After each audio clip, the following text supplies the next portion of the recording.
And so last week we started our brand new Christmas series, Love Does. And Dan did a phenomenal job kicking us off as we look at what does it mean to embody love in action. And just give it up for Dan, by the way, for doing an awesome job last week and kicking us off. I love that we get to have other people and other voices on the stage. And eventually, Brandon, who plays the guitar over here, well, actually, he does it like this. He plays on his tippy toes. For those of you guys that sit in the back, you don't know, he does like this right here. And so Brandon's going to be speaking in our next calendar year and stepping up to the plate. And so we're excited to get him in the rotation. And you guys get to hear his voice as well and some other people. And man, this series has been one that I've been dying to preach. Like, I'm so excited to talk about and teach on this as we look at love in action. And honestly, I think that most of the time, love in action kind of like moves past us and kind of just bounces off of our thinking and our radar because we have so many other things going on that we have this tunnel vision that we can only see just these very few things that are in front of us because we have a ton happening. And so if you have a Bible, we're going to jump right into the account that we're looking at tonight, one of those times. There's so many services now that I'm like, hey, and I get to Forefront After Dark. I'm like, hey, good morning, guys. And they're like, but they'll yell back at me. They're like, it's not morning. They're a different crowd at the 5 p.m. After Dark service. And so if you have a Bible, why don't you turn over to Luke chapter 10. Luke chapter 10 is where we're going to be. It's in the New Testament of the Bible. It's if you don't have a Bible, we give them away for free at the Get Connected table in the lobby. You could stop by there and grab one.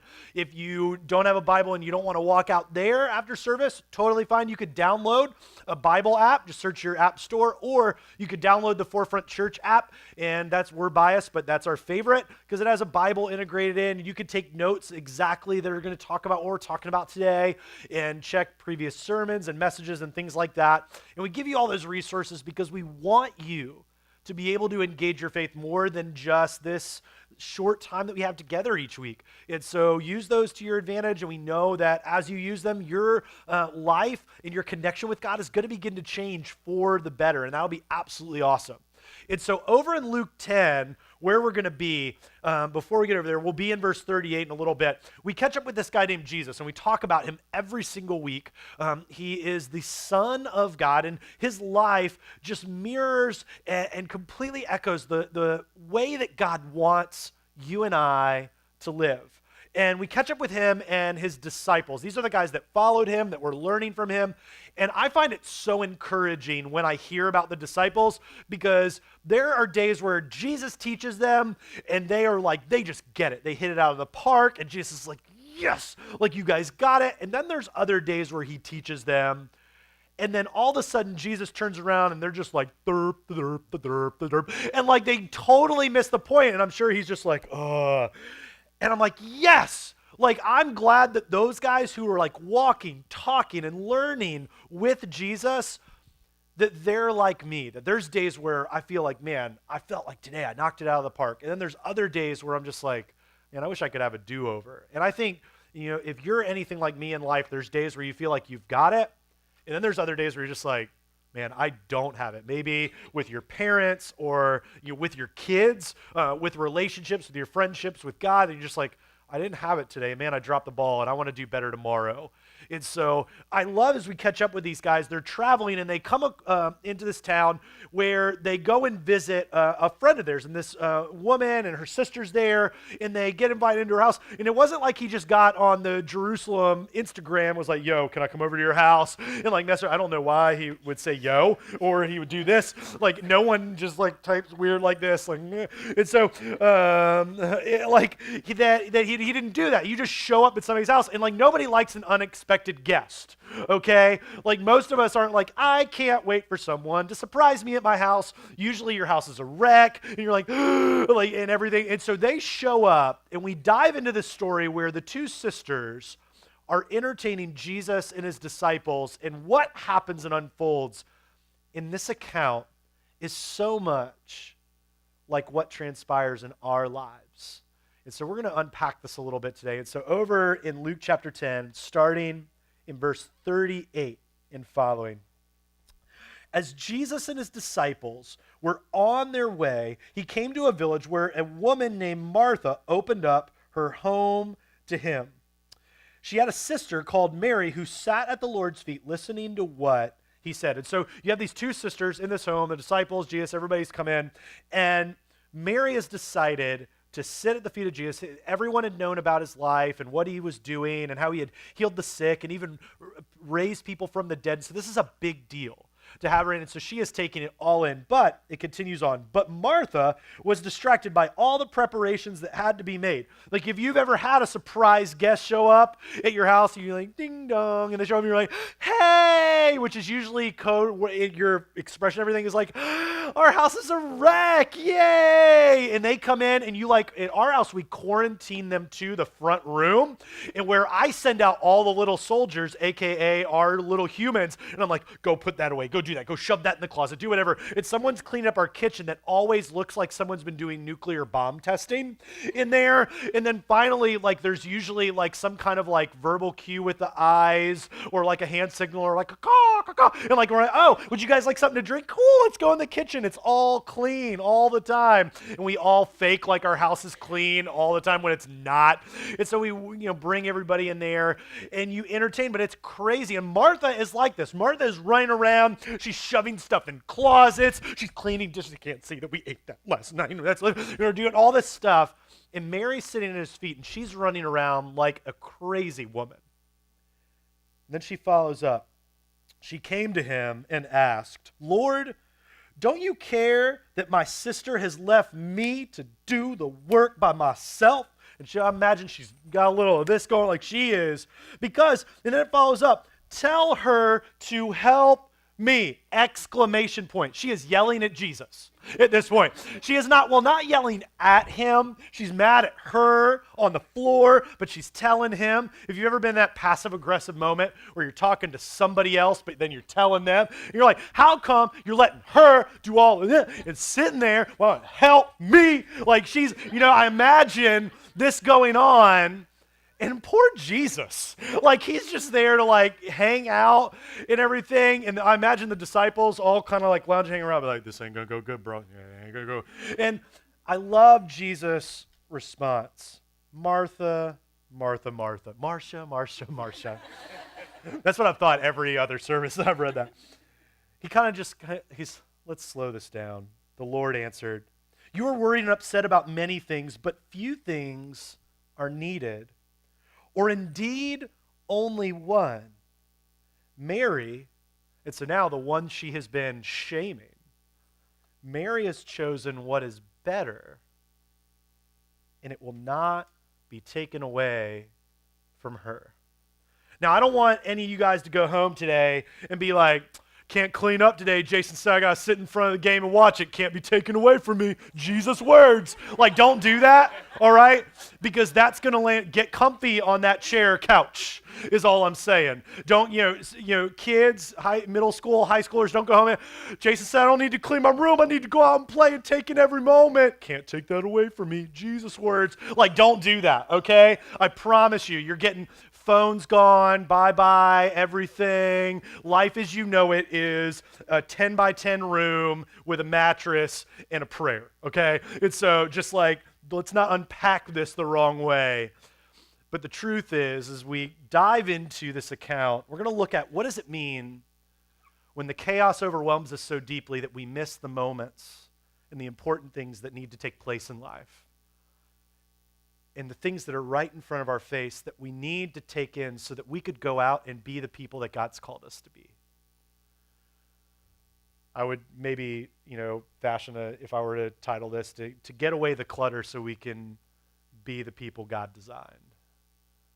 But before we get into this account, I want to pray for us that we can really be ready and receptive to what God wants to share out of this account and what took place with his son. And so why don't you pray with me? God, I thank you for today, but I ask right now that we will be open and honest in our existence. Maybe God, we're frustrated with you and we don't even want to be here this morning. Someone drug us here and we're here, and so we're trying to make the most of it. God, for that person, I pray right now that you will open up their eyes and ears, and most importantly, their heart, to break down that barrier, that whatever you're trying to share, that truth, that hope, that love, that redemption, that they'll be impacted by it today. Because only you can work the miraculous, and we're asking you to do that today, because we all are in need of a miracle in our lives. God, we love you, and it's through your Son, Jesus, we pray. Amen. This game here arrived. We have an elf on a shelf. Her name's Ellie, and instead of terrorizing our house, because ain't nobody got time for that, we have our elf brings educational books and family games, and then we'll come from time to time. And this game is what? Now, you guys did not say it like first and second service. First and second service, I was like, this game is, and they were like, Jenga! Like, I was like, whoa, easy. Because there's something about it, it's almost like soccer or football if you're around the rest of the world, and they're like, go, go, go, go, go, go, go, go, la! And it's like, Jenga! Like, this game is intense, and it does not deserve your mediocre Jenga. Like, it's Jenga. It is domination of another individual while you stack things up and you pray for them to crumble it so you can laugh at them in their demise. Why? Because that's what Jesus would do. No, just kidding. Like, I think Jesus was competitive. I think he would have had fun with that. There wasn't sinful and being like, you lost, I won, what? And he was perfect, so would he ever lose? That's weird. Think about that. And so, yeah, that got you all kinds of spinning. And so this arrived at our house this past week. Ellie brought it, and since then I have realized that our girls have a competitive nature unlike anything I ever knew. And so you could be praying for them. We'll have an exorcism soon. We'll be bringing them to counseling. It's intense. It's led to 2 fights that have happened. I'm not talking about like, oh, I did this, I did that. I'm talking about physically hurting one another fights. And I tried to tell Carrie not to, but no, my wife did not get involved in the fights. But the girls did, and one of them, it was the older girls, and they're playing, and I'm watching Chloe, our oldest, and she's stacking up, and I'm like, she's a pro. She's doing amazing. And silently, I'm like, yes, that's my girl. Because I want my kids to win and learn. And she's like leaving certain ones that she knows if they get pulled, like it's going to crumble. And she sets her sister up for defeat. And I'm like, yes, that's awesome. And I'm watching it. And sure enough, Roxy pulls that one and it goes crumbling. And while Chloe is like doing, because that's what Jesus would do, and she does it. And then she's like celebrating. And as I'm watching this going, yeah, Roxy goes over the pile at her, like just lunges at her and attacks her. And before I'm like, and as I'm watching, I'm going, whoa. And I'm like, oh, I'm a parent. And so like I have to get involved and like jump into this and separate them. The next day, the one good thing about this bigger set is they also double as like blocks. And so Roxy's building and doing her thing, and off in the corner, and so we're all hanging out in the living room, and I see out of the corner of my eye, this almost 2-year-old, we'll call her El Diablo. She's wandering in, and I can see the look on her face. And so Roxy's here building, and she leans in, looks at me, I look at her, and I see this little, like, and she just, boom, hits it, and it goes everywhere. In that moment, I'm watching our middle child, and I'm going, have I taught her enough about Jesus since yesterday that she won't launch into, and surely she will not jump at her toddler sister the way she did her older sister. She knows that would go bad for her. And as I'm processing this, I see her lunge at the toddler, and so I grab her up, and she's like crying like, Daddy, like, what did I do? And I'm like, I watched you, Diablo, Diablo. And like, I watched her, put her over to the side. I pick up the other one, and she's still light enough that I can grab her and pick her up by her shirt. And by that point, when I've held her up, she's like, oh, this is going to go bad. And I give her the look like, oh yeah, this is going to go bad.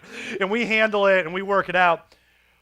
But man, this game is all about stacking and getting more and more and higher and higher and higher and seeing how well you can balance the chaos.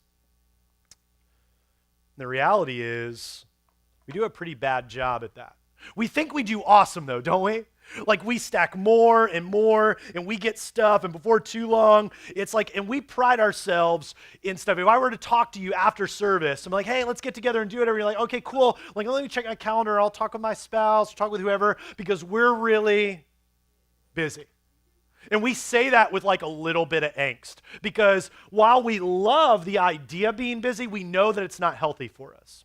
We know that that pattern will end badly for us. And it's why? Because we get all kinds of stuff. It's like, oh man, keep stacking stuff. And you're like, and it's just, and I don't know what it is. It's like we have soccer, and then we have Parcheesi Club, and then like underwater polo. And like, before you know it, there's like all this stuff that stacks up, but we like do it. Like we'll be like balancing life like this. And we're like, I'm so awesome. Like, and we do that and we think that if we can do that, that somehow that brings meaning and purpose and value to our lives, when really that is the antithesis of what God desires for you and I. To be involved in 112 things, doing all of them mediocre, I might add. Missing things that are important across the board because we're so focused on the balancing act that we're missing the pieces that are all around us. And eventually, here's what I know about you and about me, because I've watched it happen in my life, and I've sat across from you when you've told me it happened in yours and many of your lives, is that this is going to fall. You cannot do this forever. It eventually will crash. And here's the problem. We crash when we confuse movement and stacking and busyness, when we confuse movement with meaning. That if I can get it all higher and I can have a bunch of stuff, then my life has value and meaning before God. Because those things bring us no value and no meaning apart from God and God alone.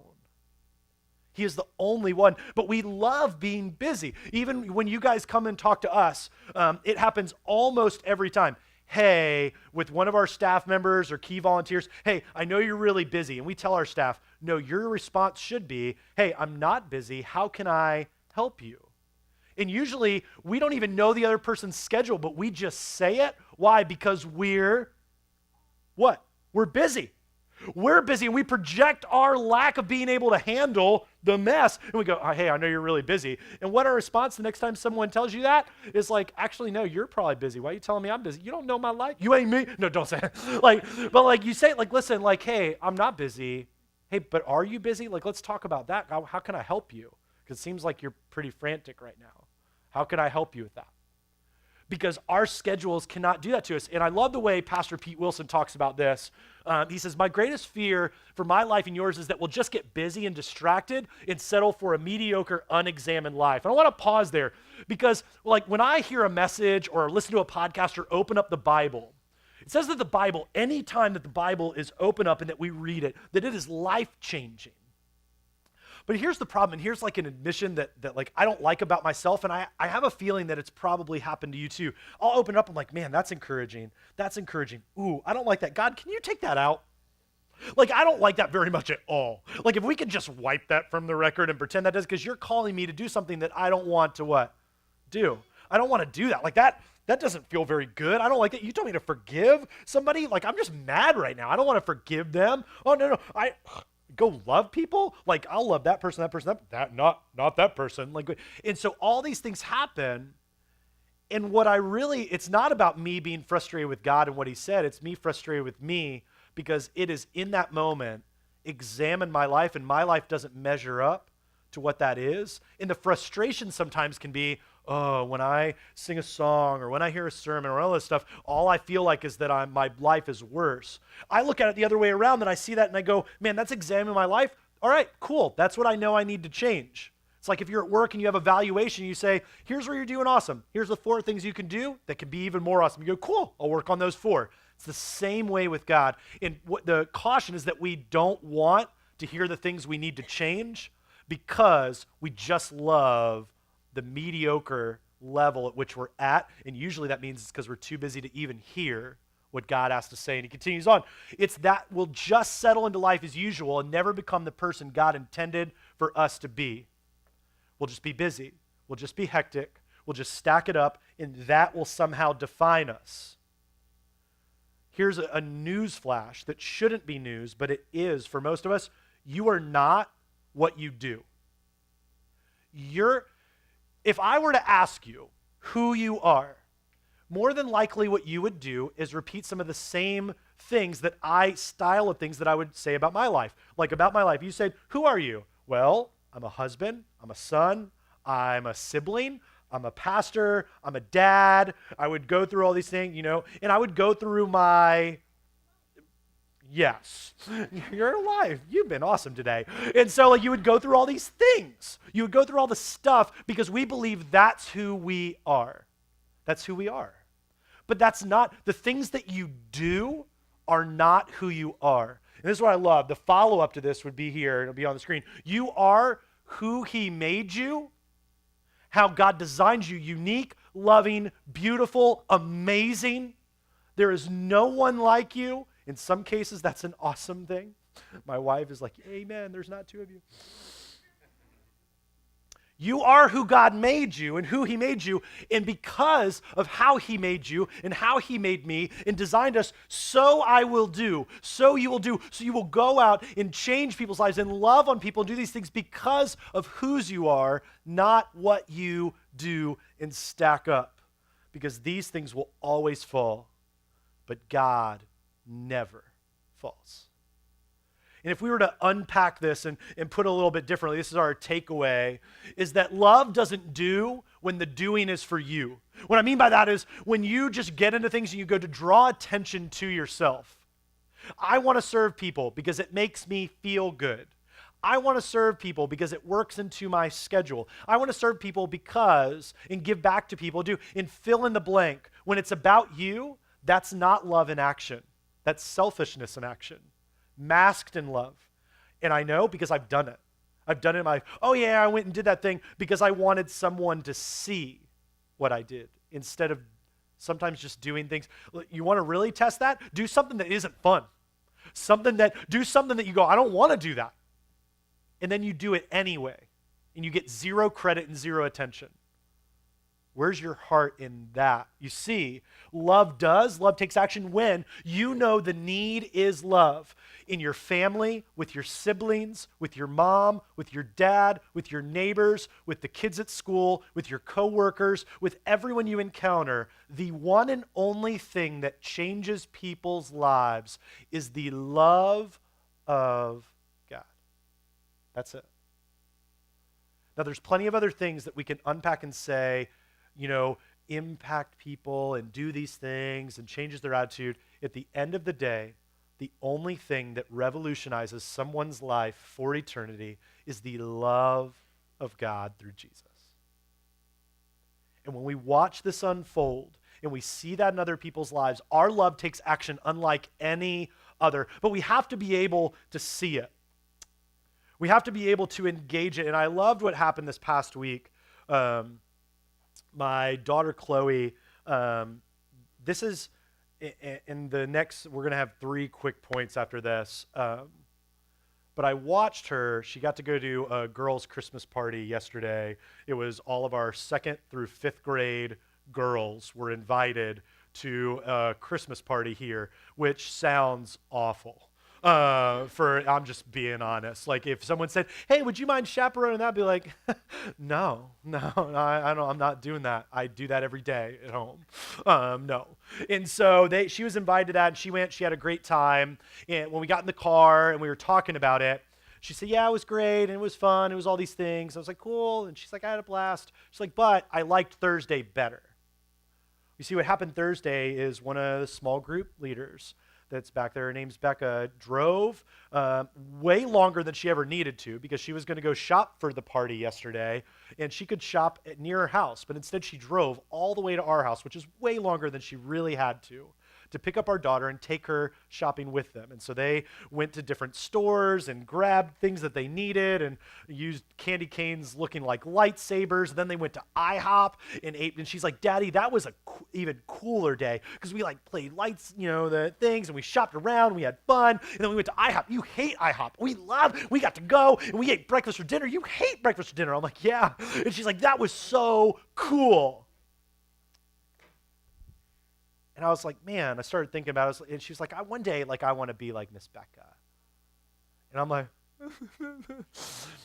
she's like, cares for people. And she's like, and this is like my daughter talks about things. I'm like, gosh, you're so smart. Like, I need to just get you to preach and I'll just sit down. She's like, I want to be like her for other kids. And then she starts unpacking, like, why doesn't every adult do that? And I'm like, what I said is, I don't know, because I didn't want to tell her that there's too many adults doing this.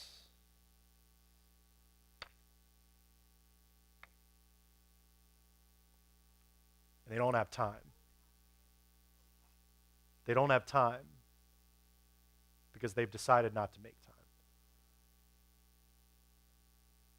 And I think about when she gets to middle school, when that's rough, and they need adults because they don't want to talk to their parents, because you remember being a teenager, you know the last person you want to talk to? Mom and dad.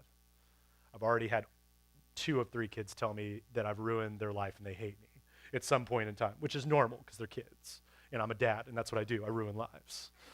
Because that's, if you're a kid in here, that's what your parents' goal is. That's all they want to do. No, I'm kidding. That's not what they want to do. They love you. They know what's best for you, and sometimes you don't like that. And they love you, and they take it when you're awful to them. But I wonder, because adults, I don't think the problem, when we look at Martha and Mary in our church in the future and how love does in action, and love helps people, but we need to be able to see what the need is. There was a leader that took time with my daughter, and I watch adults come in and take time with students who sometimes don't even really care about anything. You know, like we have students that come in and fill this room, and there's days where they're all in at our Collide group, and then there's other days where they sit there, I don't even want to be here, my mom and dad made me, whatever, and they need adults there in both times in their life. And kids that are back there who you don't even know, but I hear about it, that kids that one or both parents completely don't engage them when they're at home. And they just wander around their house on their own once they get home. Kids in elementary age kids. And so how do we see this? And I don't say that to guilt you. I say that because my heart breaks for adults through infants that need to experience the love of God. And there's 3 things I think we can do in life to change that. The first is we know the need when we stop. See, Martha, when she was in that mode, like the running around, got to get everything ready, got to do everything. All of a sudden, when she stopped and started yelling at Mary to Jesus, she was about to hear what the true need was when she stopped acting busy and crazy. And the first thing for us in life, if you're feeling overwhelmed, you just got, Jason, there's no way that I can do that. First, that we need to stop. We need to be able to stop and begin to look at some of these things. Go, I need to take some of these. I can't even leave them in the pile. I got to take some of this off. I got to rearrange things. Got to change my focus because I can't keep doing it this way. The next thing that we need to do is we know the need when we listen. My daughter Roxy, when we had a Bedell Girls Party Tour 2016 yesterday. We were like at 3 different birthday parties. My wife wasn't feeling well, and so I traversed Virginia Beach like 7 times in my car. It was out of control, and I learned where to go and where not to go, and especially Farrell Parkway while they're milling and paving it. It was awful, and I didn't learn my lesson because I did it a second time because I forgot. And when I was at the first party, I was on my phone as the girls were playing and jumping around at the trampoline park because I wanted to be a good dad and get the directions right because we had very minimal time in between things. And so I'm on there and I'm typing out because I'm a good dad. And as I'm doing that, I get a tap on my arm from the guy sitting next to me. He said, "Hey, your daughter's trying to get your attention." She had been yelling my name. Now, granted, it's like a sweaty, axe smell-filled rave going on at this place. But I should be able to hear her as she's yelling about 25, 30 feet far away from me. But I was so ingrained in doing the next thing that I wasn't at the current thing. And later she was like, "Daddy, I was yelling your name a lot. Like, why didn't you answer me?" And she couldn't see from the angle that I was trying to look up the directions to take her to the next party. And my reaction could have been, "Well, you're ungrateful, blah, blah, blah." But what I realized in that moment is she needed me then. And you have people in your life, at your work, in your school, people that you're dating, people that you're married to, your siblings. You have people in your life who need you to stop and listen, who need you desperately to love on them the way Jesus does. And not only that, the third thing is that we know the need when we look around. When she began to look around and ask Jesus, Jesus told her, he said, indeed, there was only one thing that you need to be worried about. Mary has chosen what is better. And I wrote down a note to myself, and maybe it'll encourage you.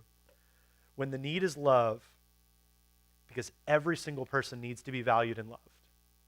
There's not a single soul on this planet that does not need that. When the need is love, everyone from 5 to 105, everyone can serve someone because everyone has love to give. You have an opportunity, not as a 45, 50-year-old adult, not just simply as a 15-year-old teenager. If you hit the spectrum and you can hear my voice and have a pulse and believe that God is real and that people need love, you have an opportunity to serve others and give back in a way in your landscape, not only in your personal life and not just random serving, but regular serving in a way that honors other people and gives your life away so that you unpack these things and you can start going, how can I help you? Oh, you need a babysitter here. Let me serve you. Hey, my sibling needs help with their homework. I wanted to go and do whatever and Snapchat, Gram, Facebook, whatever here. Let me help you. Because we're supposed to love others.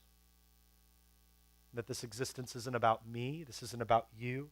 It's about you and I honoring him and taking our life and giving it away. That's what love does. Would you pray with me?